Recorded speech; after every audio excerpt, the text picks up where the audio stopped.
కనుక మరి మనమందరం కూడా మరి మేము కూడా ముందుగా అలాగనే బాప్తిజం తీసుకున్నాం. ఆ పాపాలన్నీ కడగబడ్డాయి. ఈరోజు మీరు ఏ పాపాలు అయితే చేస్తారో, ఏ బలహీనతలు అయితే ఉన్నాయో అవన్నీ కూడా మీరు విడిచిపెట్టడానికి ముందడుగు వేయాలి. ఒకవేళ ఏదైనా చెడు వేస్తున్న ముందనుకో దాన్ని వదిలేసుకోవాలి. ఏదైనా బూతులు మాట్లాడే అలవాటు ఉందనుకో అది వదిలేసుకోవాలి. చెడు చూపు చూసే అలవాటు ఉందనుకో దాన్ని వదిలేసుకోవాలి. క్రీస్తు ఎలాగైతే నిష్కలంకుడుగా నీతిమంతుడుగా బ్రతకడం అలా మనం బ్రతకడానికి ముందడుగు వేయాలి. కానీ సహవాసంలో ఖచ్చితంగా మనం ఉండాలి.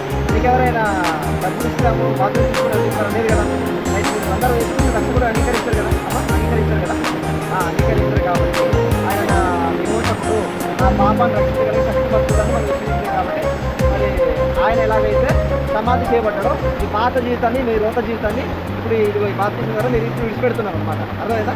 రైట్, ప్రార్థన చేసుకొని అక్కడ మనం వెళ్ళిపోదాం. ఇక్కడ ఒక చిన్న విషయం మీకు చెప్పాలి.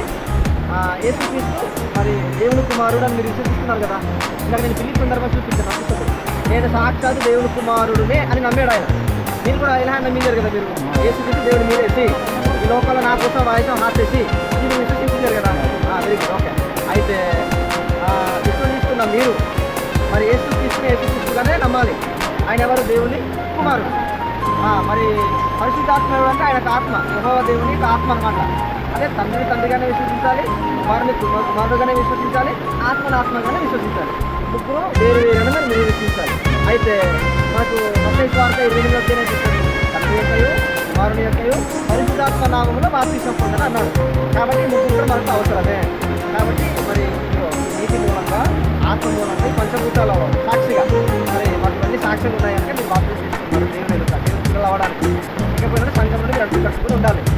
ఏ సమస్య అయినా ఇది మీకు కాపరి ఉన్నారని అందరికీ తెలియజేయాలి. విషయం ఏదైనా మీరు దూరం అయిపోవడానికి వీలు లేదు.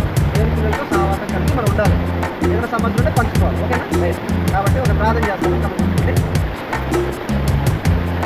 పరిశుద్ధుడైన తండ్రి, మహోన్నతుడైన దేవా, పరిశుద్ధమైన మీ నామమున దేవా, ఒక పాపి మారు మనసు పొందుట పరలోకంలో ఎంతో ఆనందము, సంతోషము, పండుగ తగ్గవు. ఇదిగో ఈ ముగ్గురు పిల్లలు, ఇదిగో తండ్రి సహోదరులు, అన్నగారు, అలాగే ఇద్దరు కుమార్తెలు తీసుకొస్తున్నారు తండ్రి. బాప్తిజం తీసుకున్న వీరిని మీరు జ్ఞాపకం చేసుకోండి. నూతనంగా జన్మిస్తున్న పిల్లలను మీరు దీవించమని ఆశీర్వదించమని కొరకు, మీ రాజ్యవ్యక్తి కొరకు, మీ కొరకు ఎక్కడైనా జీవితాలు కలిగించుకున్న పట్ల మీ పిల్లల పట్ల ఉంచమని కృప చేయమని కోరుకుంటాం. అలాగే ఇదిగో కిషోర్ సహోదరులు సత్యపడి నిమిత్తం, అలాగే అన్నగారి నిమిత్తం, అలాగే తన భార్య నిమిత్తం కూడా ప్రార్థిస్తున్నాం. నూతనంగా జన్మిస్తున్నారు కానీ మీరు అదే జ్ఞానం తీసుకొని అంగీకరిస్తారు. మిమ్మల్ని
అలా అక్కడ వెళ్ళిపో అన్నా.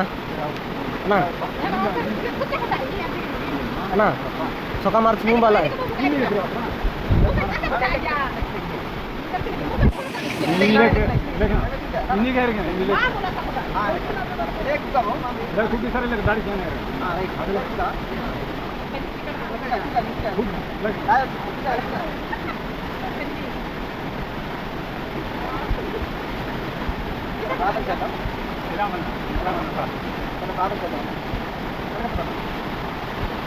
పరిశుద్ధమైన తల్లి ప్రేమ నమ్మకం అద్భుతమైనది కావాలి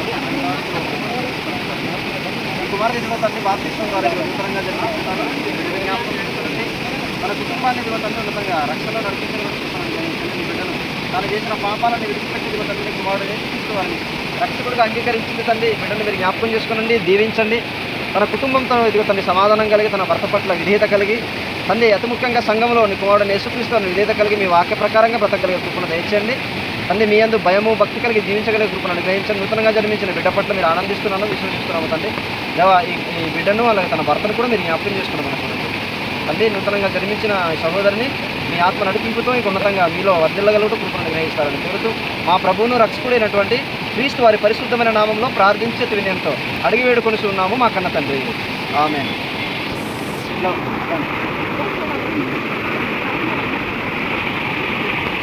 అలా కూర్చో అలా కూర్చోమా కుమారుని